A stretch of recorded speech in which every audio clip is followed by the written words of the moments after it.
অর্জন করিয়েছে।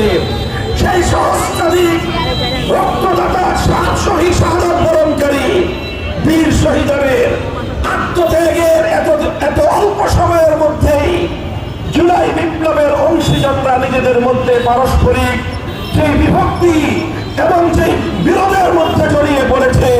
বাংলাদেশের মানুষ এই বিরোধ দেখতে চায় না।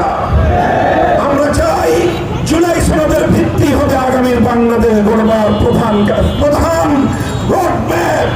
1947 সাল, 1971 সাল, 2024 সাল হবে আগামীর বাংলাদেশ গড়বার